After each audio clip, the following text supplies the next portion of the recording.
അരുൺ തീർച്ചയായിട്ടും അബിൻ വർക്കിയുടെ പെർഫോമൻസിന് വേണ്ടി കാത്തിരിക്കുകയാണെന്നുള്ളതാണ് പറഞ്ഞത്. അബിൻ മാത്രമല്ല, അബിൻ്റെ ഫാമിലിയുണ്ട്. എന്തായാലും അവർ സത്യപ്രതിജ്ഞയ്ക്ക് മുമ്പ് ഇറങ്ങാൻ വേണ്ടി തയ്യാറെടുത്തിരിക്കുക. അല്പസമയം കൂടി മാത്രമേ നീക്ക എം എൽ എന്ന് പറയാൻ പറ്റുള്ളൂ.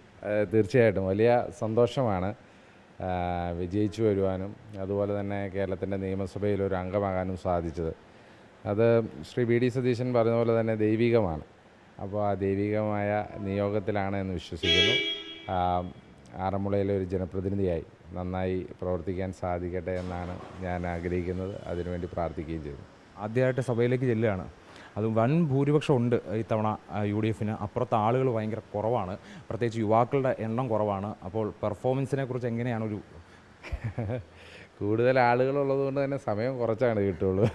പക്ഷേ പറ്റാവുന്ന രീതിയിലൊക്കെ ജനങ്ങൾക്ക് വേണ്ടി ഏറ്റവും നല്ല പ്രവർത്തനം നിയമസഭയ്ക്കകത്തും ഒരു നിയമനിർമ്മാണ സഭയാണല്ലോ, അപ്പോൾ അതിൻ്റെ പ്രാധാന്യം ഉൾക്കൊണ്ടുകൊണ്ട് പ്രവർത്തിക്കണമെന്നാണ് ആഗ്രഹിക്കുന്നത്. അതിനുവേണ്ടി പരിശ്രമിക്കുകയും ചെയ്യും. അബിൻ്റെ വൈഫാണ് ഗീതു അല്ലേ? നിരന്തരം ഈ സമരത്തിൽ ലാത്തി ചാർജ് കിട്ടുന്ന അബിനല്ലേ ഇത്ര കണ്ടിട്ടുള്ളൂ. ആദ്യമായിട്ട് നിയമസഭയിൽ കാണാൻ പോവാണ്. എന്താണ്? വളരെയധികം സന്തോഷമുണ്ട്. ഈ ഒരു അവസരം തന്ന ആറന്മുളയിലെ എല്ലാ ജനങ്ങളോടും വളരെയധികം നന്ദിയുണ്ട്. അതുപോലെ തന്നെ ഇനിയുള്ള വർഷങ്ങളിൽ അബിൻ ഇവിടെ നല്ല രീതിയിൽ പ്രവർത്തിക്കാൻ സാധിക്കട്ടെ എന്ന് തന്നെയാണ് ആഗ്രഹിക്കുന്നത്.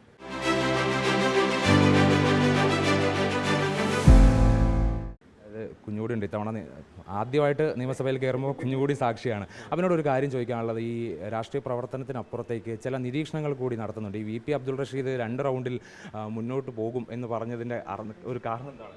അല്ല, അത് ഈ തെരഞ്ഞെടുപ്പിന് ശേഷം ഈ സംസ്ഥാനത്തുടനീളം യാത്ര ചെയ്യണ്ടായി. അപ്പോൾ യാത്ര ചെയ്തപ്പോൾ കിട്ടിയ വലിയ ഫീഡ്ബാക്ക് ഉണ്ട്. ആ ഫീഡ്ബാക്കിൽ നിന്ന് ഈ പ്രവർത്തകരുടെ ഫീഡ്ബാക്കായിരുന്നു. പിന്നെ റഷീദ് ഞാനുമായിട്ട് വളരെ നല്ല ബന്ധമായിരുന്നു. ഇപ്പോൾ റഷീദിനെ കുറിച്ച് നമുക്ക് പറയാം. കാരണം റഷീദ് കഴിഞ്ഞ തെരഞ്ഞെടുപ്പിൽ തളിപ്പറമ്പിൽ ശ്രീ MV ഗോവിന്ദൻ മാഷ് മത്സരിച്ചപ്പോൾ തന്നെ ഭൂരിപക്ഷം പകുതിയാക്കിയിരുന്നു. അതായത് ഒരു LDF പ്രോ വേവിലും അദ്ദേഹം അത് ചെയ്തു.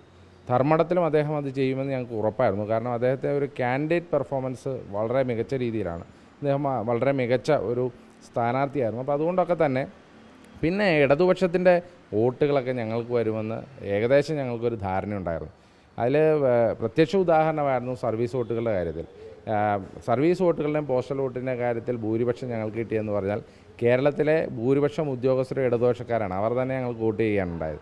അത് സാധാരണ സഖാക്കന്മാർ പോലും അവർ വോട്ട് ചെയ്തിട്ടുണ്ട്. അപ്പോൾ ആ ഒരു നിരീക്ഷണത്തിലും ആ രാഷ്ട്രീയ പ്രവർത്തനത്തിൽ നിന്ന് കിട്ടിയ ഫീഡ്ബാക്കിലുമാണ് അതങ്ങനെ പറയാനുള്ള സാഹചര്യം ഉണ്ടായത്. പഴയതിൻ്റെ അത്ര പോലും ഇനി അഭിനയം കിട്ടില്ല. പണ്ടും കിട്ടാറില്ലായിരുന്നു, അതുകൊണ്ട് പിന്നെ ഇപ്പോൾ കുഴപ്പമൊന്നുമില്ല. വലിയ വ്യത്യാസമൊന്നും വരാൻ പോകുന്നില്ല എന്നുള്ളതാണ്. അറിയില്ല. ഇനിയിപ്പോൾ തിരുവനന്തപുരത്തായിരിക്കും. അതെ അതെ അതെ, ഇനി ഞങ്ങൾ ഇങ്ങോട്ട് വരണം തോന്നുന്നു. ഒറ്റ കാര്യം കൂടി, ഈ യൂത്ത് കോൺഗ്രസ് ഭാരവാഹിത്വം കൂടി ഉണ്ട്. അതായത് 2 ഭാരിച്ച ഉത്തരവാദിത്തങ്ങളുണ്ട്. അപ്പോൾ അതിൻ്റെ ഒരു പ്രശ്നം ഉണ്ടാവില്ലേ? അല്ല, യൂത്ത് കോൺഗ്രസിൻ്റെ ദേശീയ ഭാരവാഹിതയാണ് ഇപ്പോൾ. അപ്പോൾ അതിൻ്റെ അസൈൻമെൻറ്റ്സ് വരുമ്പോൾ തീർച്ചയായിട്ടും അതിനുവേണ്ടി പ്രവർത്തിക്കും. നാഷണൽ ഇപ്പോൾ എനിക്ക് ഇത്രയും നാളും ചാർജ് ഇല്ലായിരുന്നു. പക്ഷേ ഇനി ചാർജ് മേടിക്കുകയും ദേശീയ ഭാരവാഹി എന്നുള്ള നിലയ്ക്ക് പ്രവർത്തനം നടത്തുകയും ചെയ്യും. ഇത് രണ്ടും കൂടെ നന്നായി മാനേജ് ചെയ്ത് കൊണ്ടുപോകാൻ സാധിക്കുമെന്നാണ് വിശ്വസിക്കുന്നത്.